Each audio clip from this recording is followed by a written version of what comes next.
Fala pessoal, beleza? Aqui é o professor Ronaldo novamente, e essa é a nossa segunda parte da aula sobre autômatos a pilha, tá? Nessa segunda parte da aula, nós iremos falar sobre autômatos a pilha não determinísticos.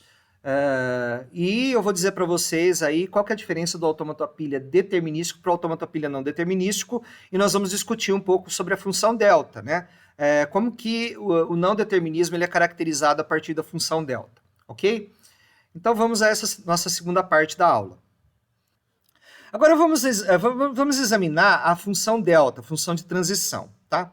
A função ela depende de três elementos. Ela depende do estado que você está, do símbolo que você está lendo na entrada. Inclusive você pode não ler nenhum símbolo na entrada. No caso, se você não lê nenhum símbolo da entrada, o cabeçote não mexe, porque você está lendo a cadeia epsilon na entrada, tá? Você pode desempilhar vários símbolos aqui, por isso que está gama asterisco, né? Gama asterisco é epsilon, é um símbolo do alfabeto da pilha gama, ou vários símbolos do alfabeto da pilha, tá? Então, nessa definição de autômato da pilha, você poderia desempilhar vários símbolos da pilha, tá? Nós, normalmente, não desempilhamos vários símbolos da pilha, nós desempilhamos apenas um símbolo da pilha, tá? Nos autômatos da pilha que a gente constrói. Mas a gente pode empilhar mais que um símbolo, inclusive aquele símbolo que foi desempilhado, tá? Ou não empilhar ninguém. Então aqui é gama asterisco, tá? Se você quisesse mudar essa definição aqui para gama, tá? Gama união com epsilon, você poderia mudar também, tá? Para se encaixar no exemplo que a gente deu anteriormente. Mas, numa definição mais geral, mais generalista, tá? Aqui é gama asterisco. Então, Q é qualquer estado individual do conjunto de estados. Então, o delta ele vai agir numa tripla, tá? Ele vai agir numa tripla e ele vai produzir um conjunto de pares ordenados. Ele vai pegar uma tripla ordenada e produzir um conjunto de pares ordenados. Nesse conjunto de pares ordenados, você sempre vai ter um elemento de Q e um elemento de gama asterisco, tá? Então, Q é qualquer estado individual, né? Então, aqui você está num estado de Q e vai para outro estado de Q. Ou você pode ir para o mesmo estado de Q. Aqui, nesse cara aqui da tripla, você vai ter um elemento de sigma, né, um elemento do alfabeto, né? Ou cadeia vazia aqui, ou epsilon. Ou é um elemento de sigma ou é epsilon, tá? Aqui uma configuração no topo da pilha, você sempre olha para o topo da pilha, pode ser um único símbolo, pode não ser nenhum símbolo, pode ser epsilon, né? Porque aqui está gama asterisco, então inclui a cadeia vazia. Pode ser mais de um símbolo, pode ser dois símbolos. Aqui, normalmente, a gente não usa mais de um símbolo, a gente usa um símbolo ou cadeia vazia, tá? Aqui vai ser um estado, o estado para onde você vai, e a configuração da pilha, aquilo que você vai empilhar, né? Pode ser vazio ou pode ser um único símbolo da pilha, pode ser dois símbolos, três símbolos, quantos você quiser, tá? Mas, dado uma configuração, dado um estado, né? Quando a gente fala de configuração, a gente fala do quê? De um estado, de um símbolo da fita, que pode ser epsilon, e de uma configuração no topo da pilha. Então, dada essa configuração aqui, eu posso ir para mais de uma configuração, para mais de um estado ou para mais de uma configuração da pilha, tá? Então, aqui a gente vai ter um subconjunto aqui de possíveis configurações, tá? Isso daqui caracteriza o não determinismo, né? Então, sigma união com epsilon é qualquer símbolo individual do alfabeto, ou nenhum símbolo, que seria a cadeia vazia. Gama asterisco, que refere-se a uma configuração de entrada no topo da pilha, né? Que pode ser cadeia vazia, pode ser um símbolo da pilha, do alfabeto da pilha, ou pode ser mais de um símbolo do alfabeto da pilha, tá? Então, veja, né? Que aqui a gente falou da configuração de entrada. A função delta, estando em um estado P, pertencente a Q, né? Lê um símbolo X ou nenhum da fita, então X pertence a sigma união com epsilon, e uma configuração da pilha, veja que você lê duas coisas, né? E quando você lê, você consome essas coisas, então você lê um símbolo da fita de entrada ou nenhum símbolo da fita de entrada, uma configuração da pilha, né? Como gama pertence a sigma asterisco, você inclusive pode ler epsilon, você pode não ler nenhum símbolo da pilha, tá? Altera o estado para Q, ou seja, você estava em P, você vai para Q, Q está desse lado aqui, né? A gente está falando desse lado aqui agora, tá? E você vai empilhar uma configuração gama' pertencente a gama asterisco. Esse gama', como pertence a gama asterisco, você pode não empilhar nada. Ou você pode empilhar um símbolo, ou dois, ou três, tá? Então, isso leva o autômato para um novo estado Q e uma nova configuração da pilha γ', tá? Então, existem várias possibilidades denotadas pelas reticências, tá? Para ser o estado Q e para ser γ', tá? Então, Q é o estado para onde o autômato vai após ler um símbolo da fita e uma configuração da pilha, e γ' é a nova configuração do topo da pilha, né? Observe que a transição depende do estado corrente, do símbolo lido e dos símbolos no topo da pilha. Como resultado disso, determina o novo estado e a nova palavra a ser gravada na pilha. Os argumentos de delta são o estado atual, o símbolo de entrada atual, que vai ser consumido, os símbolos atuais no topo da pilha, que vão ser consumidos também, e o resultado é um conjunto de pares ordenados, Q, X, onde Q é o estado da unidade de controle e X é a cadeia que é colocada no topo da pilha no lugar do símbolo que foi desempilhado, do símbolo que estava aqui, certo? Então, o segundo argumento de delta pode ser epsilon, indicando que o movimento que não consome nenhum símbolo de entrada, né? O movimento que não consome nenhum símbolo de entrada é possível, e tal movimento é chamado de transição epsilon. Então, veja que você não precisaria nem ter vários elementos aqui como resultado da aplicação do delta. O simples fato de você ter uma transição epsilon já torna esse autômato não determinístico, né? O simples fato de você não ler nada da entrada e mudar de estado, e empilhar ou desempilhar coisas na pilha, tá? Já torna isso aqui não determinístico, tá? Então, formalmente a gente pode dizer o seguinte, né? A função delta, né? A função delta age no estado Q, né? O Q, ele pertence a Qzão, né? Lê o símbolo A da fita, desempilha uma cadeia Z pertencente, o Z aqui, pode ser um único símbolo ou pode ser uma cadeia, né? Normalmente é um único símbolo, tá? Mas pode ser uma cadeia também, né, de símbolos do alfabeto da pilha, né? Então, isso daqui vai produzir um conjunto de pares ordenados, tá? O conjunto de pares ordenados P1, P1, γ1, P2, γ2, PM, γm, né? Onde γ1, γ2, γm pertencem a γ asterisco, pertencem ao fecho do alfabeto da pilha, né? P1, P2, PM pertencem a Q, A pertence a sigma, tá? Então, M, estando no estado Q com A na entrada e Z no topo da pilha, vai fazer o quê? Desempilhar Z, né? Substituir Z por γi. γi pode ser qualquer I de 1 até M, tá? E mudar de estado, mudar para o estado PI, tá? Onde I também pode ser qualquer valor de 1 até M. E o M, né, o autômato, a pilha, vai avançar o cabeçote para o próximo símbolo da entrada, né? E substituir Z por γi, tá? Pode acontecer também uma transição vazia, onde você não lê nenhum símbolo da entrada. Então, aqui é epsilon, tá? Você está no estado Q, pode mudar para qualquer um dos estados, P1 até PM, né? Desempilha o símbolo Z do topo da pilha e pode empilhar, né? Dependendo do estado que você for aqui, você pode empilhar γ1, γ2 até γm, né? Onde gama são conjuntos pertencentes ao fecho do alfabeto da pilha, tá? Então, M passa para o estado PI, I variando de 1 até M, trocando Z por γi no topo da pilha, né? Nesse caso, o cabeçote não se move, ou seja, é um movimento vazio, tá? Mas você muda de estado e empilha ou desempilha coisas aí, tá? Então, se Z é unitário, né? Normalmente Z não, genericamente falando, Z pode ser qualquer coisa, né? Mas normalmente a gente faz transições com Z unitário, tá? Ou seja, você só tira um símbolo do topo da pilha. Por quê?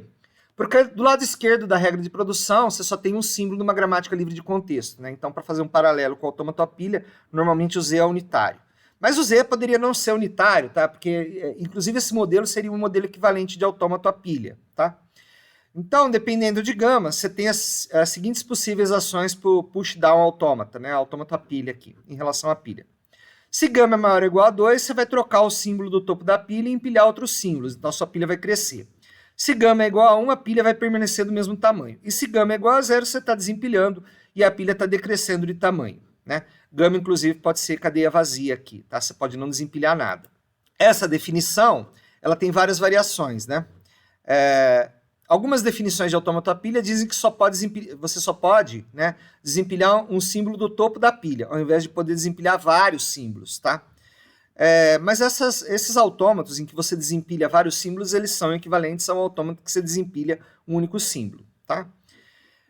Então, quando se pode desempilhar vários símbolos, dizemos que o autômato à pilha é um autômato à pilha generalizado, né? Você poderia desempilhar todo mundo da pilha, se você quisesse, inclusive, tá? Algumas definições consideram que a pilha tem um símbolo inicial Z, né? Normalmente, quando você faz reconhecimento por pilha vazia, você pode colocar um símbolo inicial Z, não é estritamente necessário, tá? Então, a sua pilha, quando você coloca um símbolo inicial Z, que é o símbolo o símbolo inicial da pilha, no início do reconhecimento, sua pilha não está vazia, ela tem um símbolo inicial Z ou Z0, tá? Embora isso não seja estritamente necessário, tá? Como eu disse para vocês, existem dois tipos de aceitação por pilha vazia ou aceitação por estado final, tá?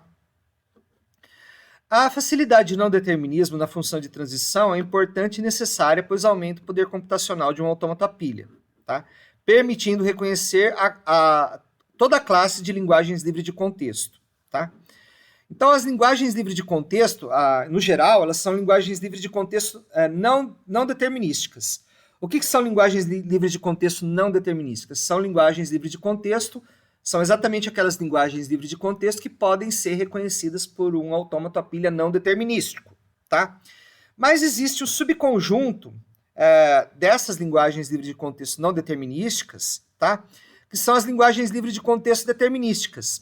Essas linguagens livres de contexto determinísticas, elas são reconhecidas por autômatos à pilha, tá? Autômatos à pilha determinísticos, tá? Autômatos à pilha determinísticos. Então, os autômatos à pilha determinísticos e não determinísticos, eles não são equivalentes iguais a autômatos finitos, tá? Por isso, as classes de linguagem, elas são diferentes. Linguagens livres de contexto determinísticas não são iguais, não são as mesmas, né, que linguagens livres de contexto não determinísticas, tá? Então, por exemplo, o reconhecimento dessa linguagem WWR, onde W é uma palavra sobre o alfabeto AB, só é possível com o uso de autômato à pilha não determinístico. A gente vai ver isso no próximo exemplo, tá? E existe uma classe de autômatos à pilha chamada autômatos à pilha determinísticos, né, em que você pode reconhecer aí as linguagens de contexto, livres de contexto determinísticas, tá?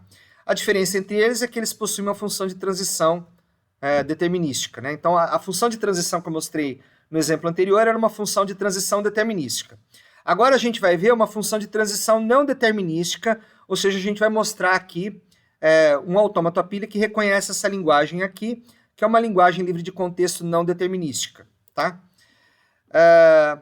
Então, quando que o autômato à pilha é determinístico, né? Quando você tem duas situações, né? Para cada Q pertencente ao conjunto dos estados o conjunto dos estados aqui, né, que engloba o conjunto dos estados finais, Z é pertencente ao alfabeto da pilha, A pertencente à configuração de entrada aqui, né? Delta de Q a Z nunca contém mais de um elemento. A gente viu no primeiro exemplo que a gente deu nessa aula que isso é verdade, tá?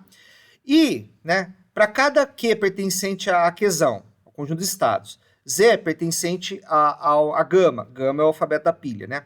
Sempre que você tem uma transição, né, vazia, ou seja, você não lê nada da sua entrada, ou seja, você tem delta de Q, epsilon, Z, diferente de vazio, né?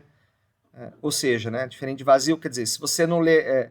normalmente, no autômato determinístico, se você não lê nada, você tem você tem um conjunto vazio, você não vai para lugar nenhum, certo? Então, se isso daqui não é diferente do conjunto vazio, ou seja, né, ou melhor, se isso daqui é diferente de conjunto vazio, então a transição, né, para qualquer símbolo de entrada A, tá, é conjunto vazio, para todo A pertencente a sigma. O que isso daqui quer dizer? Né? Quer dizer o seguinte, ó, basicamente quer dizer o seguinte, se você não lê nada da sua entrada, você não vai para lugar nenhum. Essa é uma possibilidade, tá? Se você não lê nada, você fica no estado que você tá? E com o símbolo da pilha que você tá, certo? Não lê nada da entrada, não altera nada na pilha e fica no estado que você tá, se você não lê nada de entrada. Ou se você não lê nada da entrada e muda de estado, tá? Essa tem que ser sua única possibilidade. Ou seja, né, o delta de Q com Azinho e Z, né, onde Z é o símbolo no topo da pilha, Azinho é o símbolo que você está lendo da entrada, tem que ser vazio para todo A pertencente a sigma. Em outras palavras, se existir transição vazia, a transição para qualquer outro símbolo do alfabeto deve ser um conjunto vazio, né? Então, a gente tem duas observações para fazer aqui, ó. A primeira observação é que o segundo item impede que ocorra a escolha entre um movimento envolvendo um símbolo de entrada e um movimento vazio, né? Se você tem movimento vazio, você não pode ter movimento para símbolo de entrada. Se você tem movimento para símbolo de entrada, você não pode ter movimento vazio, né? Ou você tem uma coisa ou você tem outra, né? E o que é o não determinismo? O não determinismo ele tem a ver com o símbolo de entrada, certo? Não tem a ver com a pilha, tá? Ele tem a ver com o símbolo de entrada. Então, é isso que eu falei para vocês, né? Ou você tem um movimento vazio e não tem movimento para símbolos de entrada, certo? Ou você tem movimento para símbolos de entrada, mas você não tem movimento vazio. Se você satisfizer essas duas condições aqui, o seu autômato a pilha ele é determinístico, tá? Então vamos ver um autômato 2 aqui, um exemplo 2 aqui, tá? Que a gente vai projetar um autômato para reconhecer a linguagem WWR, tá? Esse exemplo é parecido com o exemplo 1, mas você não tem um marcador C que permite separar o W do WR. Então você vai ter que ter uma transição espontânea para você começar a poder identificar o WR, tá? Então você não vai ter um marcador que vai delimitar W e WR, tá?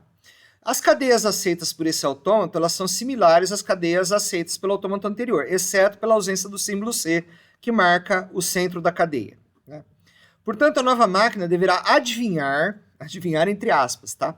O momento em que irá alcançar o centro da cadeia de entrada e mover-se do estado S para o estado F de um modo não determinístico, né? Então aqui você tem a formalização do autômato a pilha, né? Você vai ter o conjunto K de estados aqui, tá? Conjunto não é Q, é K, é a mesma coisa, tá? Eu só mudei a letra aqui, né? O alfabeto de entrada, AB, gama é o alfabeto da pilha, que tem símbolos em comum, comuns, né? Símbolos em comum com o alfabeto de entrada. F é o conjunto de estados finais, é um conjunto unitário, só tem um estado. E o reconhecimento vai ser por pilha vazia novamente. Então, delta vai conter essas transições aqui que eu vou mostrar para vocês daqui a pouco. Assim, essa máquina ela é idêntica ao exemplo anterior, exceto pela transição 3, que é uma transição vazia, tá? Eu estou no estado S, não leio nada da entrada, não desempilho nada, vou para o estado final e não empilho nada aqui. Essa daqui é uma transição epsilon, tá? Então, sempre que a máquina estiver no estado S, poderá escolher de forma não determinística entre adicionar um novo símbolo de entrada à pilha ou mover-se para o estado F, sem consumir nenhum símbolo de entrada, tá? Então, vamos ver como que funciona esse autômato aqui não determinístico, tá? Esse autômato à pilha não determinístico. Quando que esse autômato aqui ele vai reconhecer a cadeia de entrada? Quando você conseguir esvaziar a pilha, tá? Para uma sequência de transições você conseguir esvaziar a pilha. Ah, mas a pilha tá vazia no começo do meu reconhecimento, né? Tudo bem, né? Essa pilha está vazia porque você reconhece a cadeia vazia, certo? Muito bem. Então vamos lá. Note que M, né, M de machine, né, M de autômato, poderá realizar computações que não conduzam à configuração F, Epsilon, Epsilon. Mas existirá alguma computação, alguma escolha de transições aí, né, que leve M para essa configuração, sem somente ser a cadeia de entrada for da forma WWR, tá? Então, se existir pelo menos uma sequência de transições que leve o autômato a configuração de pilha vazia após eu ler a cadeia de entrada, então essa cadeia de entrada ela vai ser aceita pelo autômato a pilha não determinístico, tá? Vamos ver como que isso acontece, né? Então, primeiramente, eu vou ler o símbolo A, né? Então, lendo o símbolo A aqui, da entrada, eu vou fazer essa transição, ó, delta de S com A e Epsilon é S Azinho. O que significa isso? Ó? Eu estou no estado S, tá? Leio o Azinho da minha cadeia de entrada, não desempilho nada, continuo no estado S e empilho Azinho. Muito bem. Próxima transição, né? Vou ler o Bzinho aqui da minha fita de entrada. Continuo no estado S, leio o Bzinho da minha fita de entrada, não desempilho ninguém, continuo no estado S e empilho o Bzinho aqui, certo? Bom, Vou fazer mais uma transição aqui, certo? Para o próximo símbolo Bzinho aqui, vai usar a mesma transição aqui, certo? Então, olha aqui, ó. Estou no estado S, leio Bzinho, não desempilho nada, continuo no estado S, empilho Bzinho, certo? Você poderia falar, bom, eu poderia não ler nada da entrada, não desempilhar nada, ir para o estado final e não empilhar nada. Poderia fazer isso? Sem ler esse Bzinho aqui? Poderia, né? Mas se você fizer isso, você não reconhece a cadeia. Aí você fala assim, bom, como é que eu sei então se uma cadeia vai ser reconhecida ou não? De novo, tá? Você precisa achar uma sequência de aplicações da função delta a partir da configuração inicial da sua cadeia e da configuração inicial da pilha, que faça com que ao final da leitura da sua cadeia e da sua pilha, a sua pilha esteja vazia, tá? Muito bem.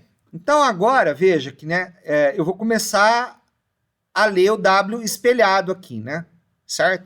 Então agora eu vou fazer uma transição vazia, ó. Não li nada da minha entrada, não desempilhei nada, então, ó, estou no estado S, não li nada da entrada, não desempilhei nada, vou para o estado final e não empilho nada, tá? Fiz uma transição epsilon aqui, dada por essa seta aqui, tá? O que eu vou fazer agora? Eu vou começar a reconhecer o WR, reconhecer por pilha vazia, né, evidentemente. Então, eu estou no estado final aqui, certo? Eu vou ler o símbolo B da fita, vou desempilhar B, vou para o estado final, continuo no estado final, na verdade, né? Eu já estava no estado final F aqui, né? Continuo nele, e não empilho nada. Então, desempilho B e não empilho nada, certo? De novo, né? Vou usar essa mesma transição, desempilhar o B e não empilhar nada, né? Não empilhei ninguém, certo? E agora eu vou ler o A, desempilhar o A e continuar no estado final, né? Então, veja que o que aconteceu aqui, né? Eu li a cadeia toda, certo? Fui para o estado final e a minha pilha está vazia, né? Mas a gente está reconhecendo por pilha vazia. Então, a gente achou uma sequência de transições aí que esvaziou a pilha. Então, essa cadeia ela é aceita pelo autômato finito não determinístico aí, certo?